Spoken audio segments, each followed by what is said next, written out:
Hear the word of the Lord from Judges chapter 6, verses 36 through 40.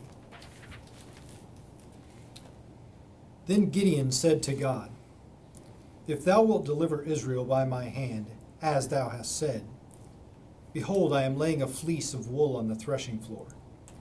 If there is dew on the fleece alone, and is dry on the ground, then I shall know that thou wilt deliver Israel by my hand, as thou hast said." And it was so. When he rose early next morning and squeezed the fleece, he wrung enough dew from the fleece to fill a bowl with water. Then Gideon said to God, "Let not thy anger burn against me. Let me speak but this once. Pray, let me make trial only this once with the fleece. Pray, let it be dry only on the fleece, and on all the ground let there be dew." And God did so that night. For it was dry on the fleece only, and on all the ground there was dew. The word of God for the people of God. Thanks be to God. The people of God are afraid, terrified.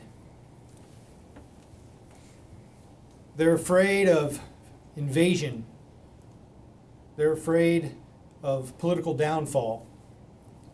They're afraid of loss of freedom and financial ruin. Of course, I'm speaking of the Israelites at the beginning of Judges chapter 6. I could also be speaking of the church today. Living in fear. People who are called to be the light to the nations. Afraid. And how did they deal with that fear? They began to take the foreign gods, to believe in the systems of the cultures around them. They began to put their trust in what the people who they were supposed to be influencing were putting their trust in. And they've come to a place where the land of Midian, some outsiders, have become a force. And they're so afraid that now they're hiding in caves, terrified.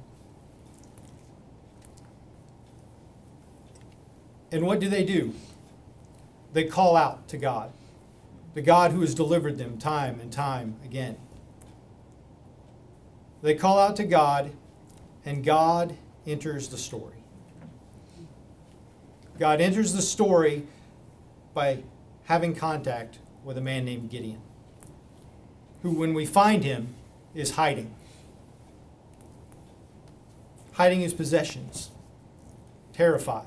And when God confronts him and says, "Mighty warrior, you're going to lead our people," Gideon says, "Not me. I'm small. My tribe is small." But God says, "I will be with you." God enters the story. But Gideon is still a little leery of God's promise. So he asks for a sign. He says, wait just a minute. Let me go get some things. I want you to show me a sign. And Gideon brings an offering, and God sends fire out of the rock to consume the offering. A pretty blatant sign, I would say. So Gideon receives his sign. He goes and destroys an altar of Baal in the middle of the night. Survives that follows.